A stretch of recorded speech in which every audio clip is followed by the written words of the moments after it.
So without wasting any more time, I'll request Professor Sarkar to please begin the debate. Good evening, everybody. We are probably in the last session of the day, but a different session indeed, and we are very excited that we are probably having this kind of debate in such conferences for the first time. Having said that, I also say that this is a session which is keeping away from your dinner. So we'll try to wrap it up in time. We have two debaters, very, very eminent and established people in their field. Shubhadeep Sarkar, who is going to speak in favor of trade secrets, and we have Biju Nair, who is going to speak in favor of open innovation. Now, how I have designed this debate is we will start with the opening remarks from each of them. It's going to be 3 minutes for each of them, followed by a rebuttal of 5 minutes again by each of them. At this time, I would invite all of you also to join. You can make your comments and ask questions to any of them. That's going to be about 5 minutes. Then we have the closing statements, and we take a poll among everybody to see that who wins the debate. Now, having said that, let's set the ball rolling. I would ask all of you, who should start this debate? Should we give an opportunity for trade secret to start or open innovation to start? Those who are in favor of trade secret. Councillor Khan? Shubhadeep. Dr. Agarwal says Shubhadeep, so trade secret starts. Shubhadeep, your time starts now. 3 minutes of opening statements. Hello everyone. Good afternoon. When Anindya mentioned how many of you are in favor of trade secret, I saw only 2 hands. But I'm sure my job is to ensure that at the end of the session, all of your hands raised for trade secrets. So let's try and make that. Now, I'll start with a a story which I believe everybody knows about, a company called Quirky. This company was formed in 2009. It is actually a company which allowed open innovation platform for people to submit their ideas. Anybody could go and submit their ideas, and they would pick up the best ideas and commercialize, manufacture them, commercialize, so on and so forth. Now, it started very well, it was innovative at that point in time, but eventually they filed for bankruptcy. And there were a lot of case studies taught in different schools in terms of why it failed, while open innovation is something which everybody loves, but at the same time, why did this company fail? And when people analyzed, and there are a lot of papers and literatures around it, they said that there was no structure. There were a lot of chaos in terms of what would be the final outcome. The evaluation process was not uniform. There were no coordination among the inventors or the developers in terms of meeting a common goal. Commercialization miserably failed, and even if when they were able to do commercialization, they could not sustain it for further support development and further, derivative work around it, because there was no direction. So for all these reasons, it actually failed, and what I'm going to talk about in the next 2 minutes or so is trying to structure this in 3 broad buckets as to why trade secret are kind of having a model which gives a protective layer of protecting your innovation or having a structured innovation. One is the organizational level, which talks about giving a competitive advantage when you have something as trade secret. Now, my dear friend Biju will of course argue, saying that no, even in open innovation you can get structure, you can definitely get competitive advantage. But it is not true, because today in this competitive world, What is the most precious element what companies try to protect is the confidential information. Look at how they fight against each other when there is a potential breach of confidentiality. How companies try to maintain a non-compete provision or no poaching clauses in employment agreement. If open innovation was so open in terms of for companies, why would they fight for so much of confidentiality and non-compete? So definitely there is value of keeping certain information as trade secret. Second is in terms of open innovation, while it sounds very good, but having the right partner, having the right resource becomes always a very big challenge. Because while you can have a common goal as to what you want and you start getting the partners, but definitely it doesn't last long in terms of coordination because it becomes very unstructured, and unless you can develop a governance model, a very solid governance model, open innovation may not lead to a right commercial or a product which can be commercially viable.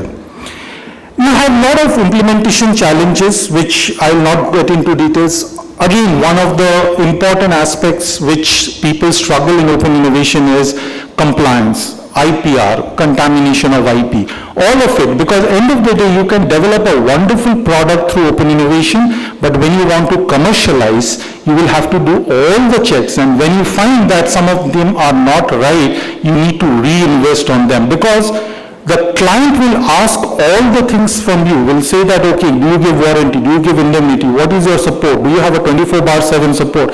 So to do all this, you will really need to invest. Now coming to the second level, do I have still 1 minute more? 10 seconds, okay. On operational level, I think some of the issues around time constraint, investment, lack of unified commercial, goal, etc. becomes an aspect of concern. And last but not the least is the individual level, which is about people issues. People who develop or who are innovative, they need a motivation and recognition. Sometimes we've seen that the open innovation platform does not give them the right level of recognition and motivation, which leads to failure. There are a lot of information leak also that happens in innovation, open innovation, which also concerns not only the companies but at the individual level. So overall, I will totally support on trade secret. While open innovation is not bad, but for the purpose of this debate, I definitely will support trade secret. Thank you. Thank you, Mr. Sarkar. So, my learned friend also has supported my statement that open innovation is good. So, before that, let me give a background. Open innovation is a highly misunderstood term.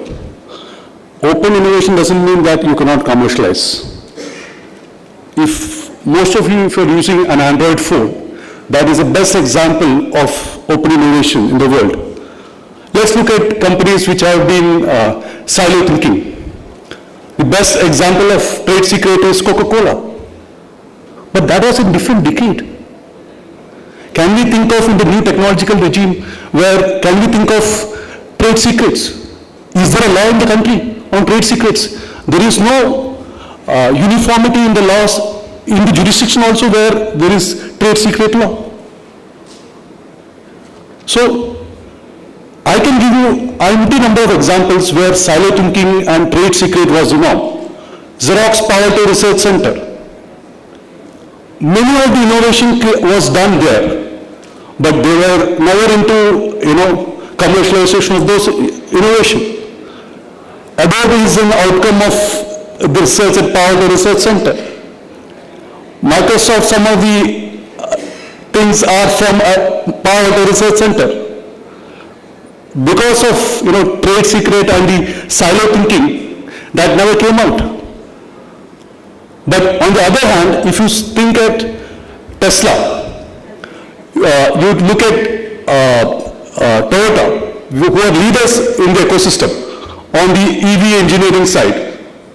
Today, if you do open innovation and collaborative innovation, there is more money to make, because let's say you are doing a silo innovation. Nobody will buy a product because they have to license it out. But if you do a collaborative innovation like Android or what Tesla is doing, then there is more users across the globe. There is more adoption. And even in the service also you can be the leaders. So more adoption in open innovation, more users, you get revenue from that. If you are doing silo innovation, there will be no adopters of this technology. And today's time, the technology is lasting only for 6 months. There is a disruption in the technology then. So you have to make value of that technology within that 6 months. Trade secret will never allow you to do that. So it is very important that collective and the resources to innovate is scarce. However big you might be a company, resources, technology, money, patents, everything is limited. So the best way to go forward in a limited time span, especially high-end technology, is to collaborate, utilize the technology. So today if you see Toyota, Tesla, all of them are allowing their patents to be utilized by others as long as they will not sue them. So the objective of commercialization is met, usage is met, revenue is met, and contributors also is met because everybody is adopting it, everybody contributes to the technology. So the technology improves. So there is a huge benefit, and as humans we are not made, the construct is not for silo thinking. We are dependent. And today with collaborative innovation, across the globe you can do this. It is not just limited to one country. Let's say, think of Coca-Cola. How many countries they can enforce trade secrets? So with that I rest my case. The best example is for trade secrets is Coca-Cola, and for open innovation and open that concept is Android, Tesla, Toyota. So you can decide for yourself. Thank you, Viju. I'll take 3 points specifically what my friend Viju mentioned about it's not about commercialization of innovative or product generated through open innovation. I think my point was not about that you cannot commercialize, but what my point was that it takes a lot of effort to commercialize a product which may have been developed by 100 partners. Because in any case, when you're talking about the time which Biju mentioned, that when you have 6 months time, in open innovation sometimes there are case studies which shows that selecting partners to do an open innovation or getting ideas from different people takes more than 6 months. Forget about development. Rather you can do it in-house. And if you get 2 wrong partners, thank you, God save you. Forget about commercialization. So therefore, there are of course successful stories about open innovation, also successful stories about keeping something as trade secret or having a controlled environment of IP development. You of course have both this thing, but in general, one of the examples that he gave about companies offering patents open, like Tesla, you gave an example, and IBM also sometimes, and there are many other companies. But just imagine how would they react if you go to a company like IBM and say that, I want to select the patents which you want to give it for free. Will they give it? Please understand what portfolio of patents they are opening it up and what is the purpose. There are 100 reasons for opening it up, not really for open innovation. So I think there are different business reasons because of which companies may really open up their portfolio, not necessarily always for the purpose of open innovation. So overall, I don't think I need 5 minutes. These are my 3 broad topics. I feel that still I am in favor of trade secret. I will stick with trade secret, and I feel that that's a much better way of protecting your innovation and more to do with commercialization. At this moment, we are going to deviate a little bit from traditional debating patterns. I'm inviting all of you to make your comments and ask questions in favor or against? We already have a hand there. Can we have a mic for that lady? Now, this debaters have the choice to answer it now or when they speak next time. Can we have a mic there? She has a question. Hey, good evening, everyone. First of all, Mr. Nair, thank you for sharing your view. I really want to congratulate you that coming to an IP convention and talking about open source is open innovation is, it's really interesting. But at the same time, when you said that there are no latest examples of trade secret, Google is something that we can talk about. Their algorithm is not known to anyone, and that's a trade secret, and I think that's what is keeping them alive, first of all. And as I think I agree with the trade secret comment of saying that there is a reason why we want to protect our IP. Monetization obviously is the reason why we are all sitting here and the businesses are running. Open innovation can be a threat or can be a challenge for that. So that will be my 2 cents, that I would definitely support trade secret here. Not just in terms of protecting our innovation, but also in terms of monetization, and that's where the business is, I believe. Thank you so much. Would you like to respond now or take it up later? I can respond right now. So if you see, Google also changes their algorithm every 1 year. Okay, so that's one. Secondly, Google is the biggest benefiter of open innovation. The best example is Android. So if they had done in a trade secret manner, the old Android technology, there would have been no adopters. Today, everybody uses Android. So if you are using a car, there is an Android there. Using a TV, there is an Android there. Phone, there is an Android there. And Google makes more money because it is open innovation, not trade secret. And the amount of money they make, had they made it in a trade secret manner, I don't think they would have made money. Today, everybody can use Android. So that's the beauty. And there is more commercial sense to make it open source or open innovation than being silos. So Dipanjan Nag, I'm from the US, so I'll give you a little bit of US perspective, and then I have a question as well. So open innovation works really well from the academic side. We spend about $150 billion a year at universities, and without open innovation, there will be no innovation in pharma or medical device, period, right? So it works. Now, coming to the point of what you were trying to sort of profess on open innovation side of things, I think the distinction needs to be made, and I'd love to hear from both of you. We are generalizing open innovation vastly, right? So for a pharmaceutical or a medical device industry, it does not work because they require exclusivity. So anything which is non-exclusive, there is a potential of open innovation working. That's one. So I'd love to hear your thoughts on that. Two, I think the Tesla agreement, people should actually read that. It's a gimmick. It ain't open innovation in any way, shape, or form, right? So I've read it in my class. I teach a class on IP. And so, we went through that. It is a total gimmick. So it's not true open innovation. So I'd love to hear your comments. I don't know the Toyota kind of model. So 2 questions. One is generalization and industry segmentation. And the second is, what does true open innovation work from an agreement standpoint for patent? If you take, I'll just give one example, and I want the reaction from both of you on that. That one example which I gave is on the human genome project. Okay? Because when you looked at the genome project, it opened up a huge range of opportunities.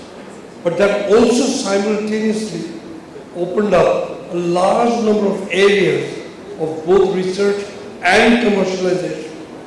So I want to know from both of you how do you look at something like that, which is also socially responsible?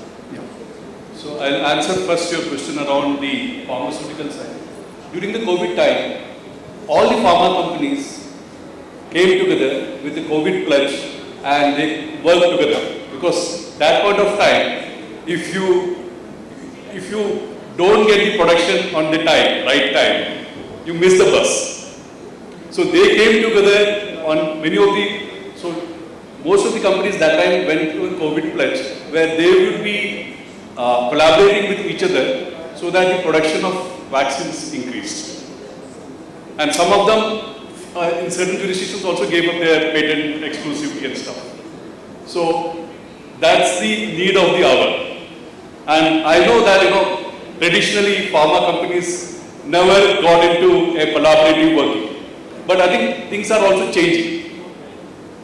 But that's one area which still open innovation is required. And as regards to open genome and other areas, so today it is not just limited to one area. From the space to your mobile to everything, movie industry, everywhere there is, the advent of open source and open innovation which is working. Because today there is a limitation of money, resources, which always was there. So you have to utilize the collective strength of companies across the globe. Because you might be good in something, I might be good in something. And you know that for a fact. So if we can collectively use our resources to that effort, the product to the market will be faster. And there will be more users of your product. See, end of the day, your product or services, if there is more users, you make money. Shruti, you want to answer? Yeah. So, a couple of comments. One thing I think we have to understand is that it's not a binary that you have to select one over another. It is not that for a company, you have a question saying that should it be open source, should it be trade secret? Both has to work together. Now, both for Dr. Ganguly's question as well as your question, the point that we need to understand is there are certain areas where open innovation may work better. Now, if going by the Google algorithm, now can you go to Google saying that you have so many things, you have made it open innovation, you have allowed developers to develop. Can you do the same thing for your core algorithm? They'll say no, right? For every company, there are certain things they want to keep it core as a protective trade secret. There are certain areas where they are fine to do it because they are generic, because there may not be any reason or a need to give a reps and warranty for that commercialized product to the end client. For that, they don't care who is developing, what is the quality of code, what is the warranty associated, etc., etc. For those, you can push it under open innovation or use of open source, those kind of aspects. The certain core areas, you can keep it as trade secret. Now, of course, the genome case that you said, sir, it raises a lot of opportunities, and definitely that's one of the advantages that we see on the open innovation side, that yes, but eventually all the branches that it opens for further research, you will again get it segregated between trade secrets, between open source, or open innovation. So you will see that diversion again happening where people will keep certain things confidential. That is the core for business. Competitive advantage becomes the sole reason to doing it, and it will remain always one of the priorities for companies. Okay, so before I ask them for their last concluding remarks, let me also ask a few questions and make some comments. Well, the Human Genome Project was a massive work. It was done in several places. It could not be, the genome could not be patented primarily because most of the statutes in different countries didn't allow to do that. Okay, and people, that's one of the reasons people were working together and in unison. The result of that became a very large boom to the biotech industry, and there are a lot of new products, new services, which came up. See, the birth of the entire CRISPR technology is an outcome of that. And there, it is not open, it's protected. Now, before they go, one more thing is that I feel some of us believe that when we talk about trade secret, we know what it is. Okay? We know there's no statute, there's something you should keep secret, you should have a system to keep it secret and not share. When it comes to open innovation, there are different thoughts. Okay. There are a lot of people, which I want both of them to respond, is there are a lot of situations sharing a patent or donating a patent to a patent pool or making your patent available to everybody is not open innovation at all. Open innovation is that when you disclose your research reactions, research results at the time you are getting it and you are making it available. After you have made your commercial benefit out of those IPs and then after 5 years, you are now donating it to pool, some critics feel that this is not open innovation. So now we have the last 5 minutes for both of them for their closing remark, and this time I think you should start. So, there's one more question. One more question. Yes. So very small question. This is Rahul. I have a very small question, or you can say query. MIT, let's say Massachusetts Institute of Technology publishes a free code on machine unlearning. Now we have heard machine learning, but machine unlearning is a breakthrough concept. MIT is engineered enough to publish that on a website, GitHub as a free code. Now somebody comes like a telecom giant, like say Ericsson, copies, uses that code on machine learning and gets a patent, gets an improved telecom standard. Don't you think MIT will be thinking twice again to publish that code free of cost unless and until they would have received some solatium? So there may be some discouraging factor unless if the actually patent grant or patent allottee doesn't offer some kind of royalty solatium to the MIT. It may be discouraging for MIT next time. so MIT can do a defensive publication and make sure that nobody in the world can get a patent on subject matter. So if MIT has not done that, that's MIT's problem, not my problem. So anyway, I would only state one thing. If we have to go back to our places where we came from in the morning, you need open innovation because you have to use either an Uber or an Ola, which is working on open street maps, but you don't need a trade secret to go back to your home. I rest my case. Okay, now talking about Anindya's point that Anindya made on in terms of what is open innovation, giving away or donating patents is not really open innovation. It is debatable in a sense because people may say that when I am donating, let's say 5 patents of a particular portfolio to public, I am actually allowing them to do derivative work on this and thereby doing open innovation. They can further develop and I am giving them the right to do it. It is all open, nobody owns it exclusively, etc., etc. So some form of open innovation may be there. But the key question is, the patents that are being donated, are they good enough? Are they really worth to do, or they have already been too late in the system to really start working on the open innovation? So that is where the problem is. It's not about giving the patents and thinking that yes, now I am in supportive of open innovation. What is the value of those patents? Is there a benefit? Is there a commercial value of this? That is more important to see when you talk about open innovation. The quality matters. And if you really look at the type of open innovation in terms of quality versus what is kept as trade secret, which generates better commercial value for an organization, I think any day trade secret would beat open innovation. Thank you so much. For instance, a very popular trade secret like Coca-Cola is KFC's 11 herbs and spices. So it might have worked for them for quite some time that they were using that particular trade secret to sell more in a lot of countries. But now we have very good restaurants, and I would say, in my opinion, KFC's fried chicken is the least interesting one that we have right now. So do trade secrets make lazy innovators in the sense that they haven't developed a good product like that after that? And also the question which should come from me is also the fact that in the present time where we are all dealing with technology, that was the food technology.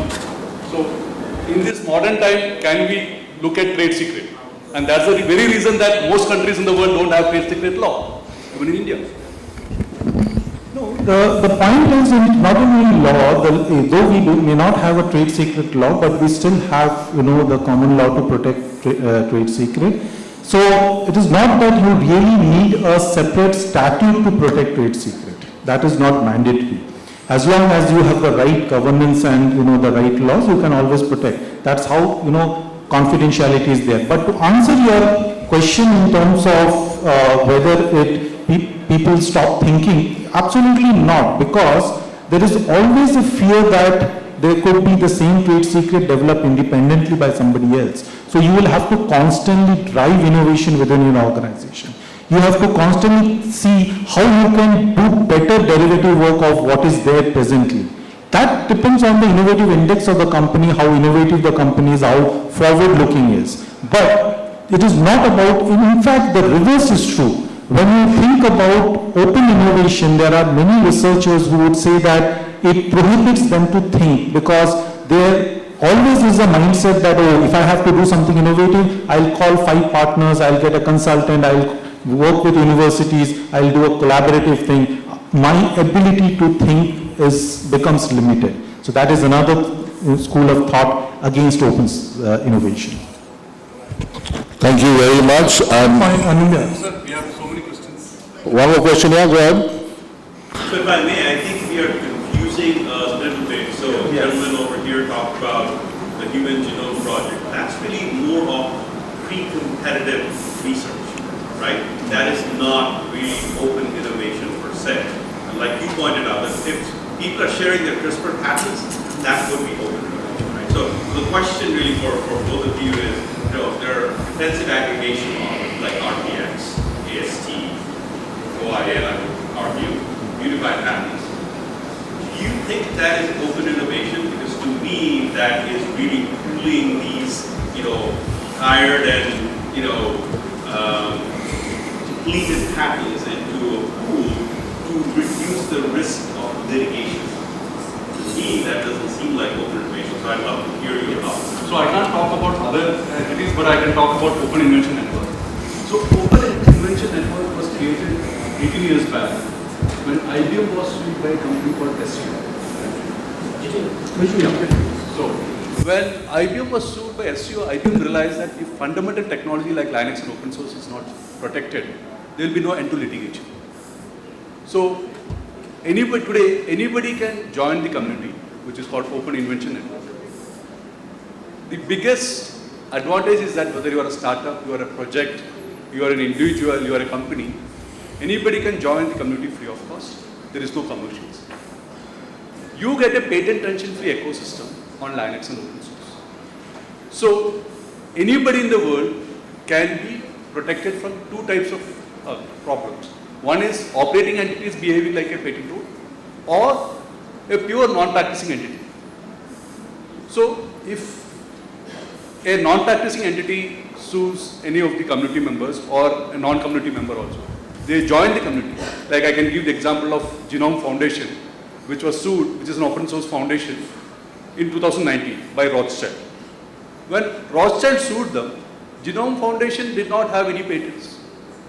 They did not have financial wherewithal to fight a patent litigation against Rothschild. They joined the community Open Invention Network. We gave them prior art. They went for invalidating the patent of Rothschild. They went for crowdfunding. With the crowdfunding, they went and attempted to invalidate. Rothschild withdrew the case. Same way, years back, Microsoft had sued TomTom and Canonical. When TomTom and Canonical were sued, they were cash-rich, patent poor. Typical scenario. But once they joined the community, within 72 hours, Microsoft withdrew those cases. 3 years back, Microsoft also joined us. So this was a tectonic shift in Microsoft's behavior. Being the largest proprietary company in the world, now they have become the biggest contributor to open source. So I think that also rests my case. I think we are confusing the issue and sidetracking. We are not talking about patents. We are discussing patents. Patents is the most open system. Yeah. Right? So we are not talking about patents. So we are about trade secrets, which is different from patents. So I think it's a bit more focused towards trade trade secret and not for patents. So patents actually is an open system because it's public, right? So therefore we shouldn't be talking about patents. Absolutely right, sir. Are there any more questions? We can take probably one more. Yes. Yes, go ahead. I think the debate is not either or, as you mentioned, that it's not an either or situation of a patent and a trade secret. The point I am trying to make is that I think the decision, it depends on the timing when you're making the decision whether it's the patent or it's going to be a trade secret. Because, and it also depends on the product. If it is going to be a product which is so innovative, which has a unique formula, I think it will be a trade secret. But if it is something which is a patent which is used, which you can commercialize easily, yes, it would become a patent maybe. That's the decision you take. I'll just give you an example. Suppose we were to come up with a formulation, say an Ayurvedic formulation which completely cures COVID. And it is short cures COVID. What would you advise your client? Would you say trade secret or would you say patent? You would obviously say trade secret because that's a secret which gives you a higher, and it gives you higher monopoly and gives you higher commercial value. If it was a patent, you would use that because you already revealed your formula to the patent office. So it's in the public domain at some point of time in any case. So I think I would have gone for a third one. I also have a third option, which is like, give it to the world, open innovation, let humanity benefit for it. That could be third option. yes, but I mean I'm talking about commercialization of trade secrets. We are talking about the commercial side of it. We are not talking about the goods as a public service out here. So there is a commercialization aspect also. I'll discuss with you, ma'am. I think that's, in a world where, in the commercial world where we are constantly debating between whether we want to build something or buy something to save time, trade secret and open innovation both plays an important function. Specifically, in the pharmaceutical and the biotech world, if you do not keep trade secrets, your business is going to almost collapse. There are more options probably in the ICT, primarily because of lesser gestation time or product to market, and probably again lesser money at stake, and all put together. What I can see today is that there's no clear winner. Or do you think there's a clear winner? Now you should take a poll, sir. Yeah, I'm taking a poll right now. Do we have a clear winner? How many in favor of trade secret? 1, 2, okay, 3, 4, 4.5, 5, okay. How many in favor of open innovation? Oh, that's quite a bit. So, we have 3 groups. Yes, no, and don't know. Not sure. Not sure. That's your polite way of saying.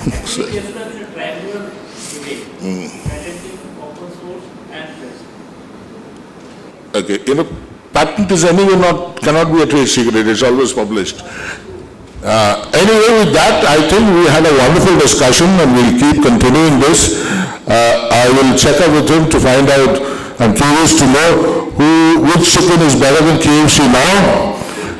And I'm talking again of a lot of food, so let's close the session.